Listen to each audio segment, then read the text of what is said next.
What is going on, everybody? Yugioh back with not a deck profile. This is kind of a new style of content I'm gonna kind of try out a little bit. This is like a new support video for generators. So, as you guys know, generators is probably one of my favorite archetypes in the game. They're just super fun to play. I was really thinking that they did need some more support. And luckily, Konami announced some new generator cards, so we're just going to kind of go through them and talk about them a little bit. As you can see, this is my original generator deck profile, but I just kind of added in the new cards. I'm still playing around with the ratios a little bit, but this video is not a deck profile, it's just to talk about the new support that generators have gotten. So let's go ahead and start with the first out of the two cards, because they've only announced two cards so far, to my knowledge at least. So yeah, this first one is Vara, side here of the generator bosses. Her effect is you can only control one, just like any other generator card. And you can only use each of the following effects once per turn.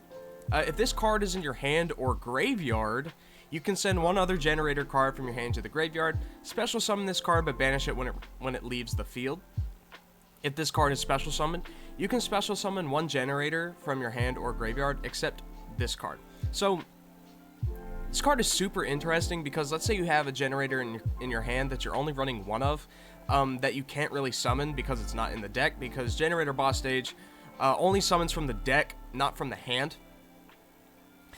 You could send it to the graveyard with Vara, and then once Vara is special summoned, you can then special summon the generator that you just dumped in the graveyard, which is really super interesting, and all around makes the deck a little bit more powerful. I wish this deck had more space to run all of the different generator bosses, but some of them are just better than others. I don't think this will be a 3 of.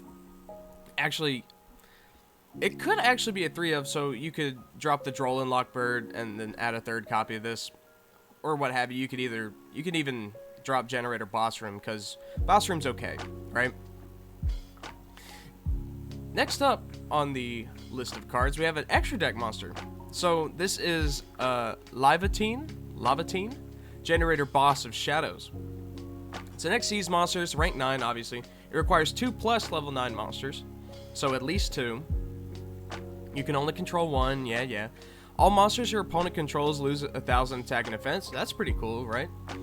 Quick effect, you contribute this Xyz summoned card, special summon one non-fairy generator Xyz monster from your extra deck, and that is going to be Jormungandr, obviously, because there's only one other generator extra deck monster. Then you can attach cards from the field and or any graveyard to it as material. You read that right, folks. Any graveyard. So all those combo pieces that your opponent dumped in the graveyard, all those shadows, bam, Jormungandr has eaten them now, right? So this is really super interesting, and Vara is actually just like a one-card Lavatine, pretty much. So you can use Vara's effect, send to the graveyard, special summon, then special from the graveyard, and then you have 2 monsters for Lavatine. Then during your opponent's turn, if they try to set up the graveyard, you can tag out into Jormungandr and then swallow 2 cards from their graveyard. Because the problem with Jormungandr that I kind of saw while playing this deck, because I do love this deck and I play it a lot, is that you do have to attach cards from your side of the field or your hand in order to kind of pump them up a little bit. But now with this card, you can use your opponent's side of the field or even their graveyard, which, like I said, does kind of shut down a lot of their like combo plays and stuff if they try to set up, if it's a graveyard heavy deck, I guess. So yeah, this is like really cool. And so that little thing where it says banish it when it leaves the field, I'm pretty sure if it's attached to Lavatine when you use its effect to tag out, it will go to the graveyard, because this whole thing with Yu-Gi-Oh! Semantics, right? It wasn't technically on the field. It was attached to an Xyz monster. So if the Xyz monster leaves the field, it'll go with it, and it won't be on the field, so it won't be banished.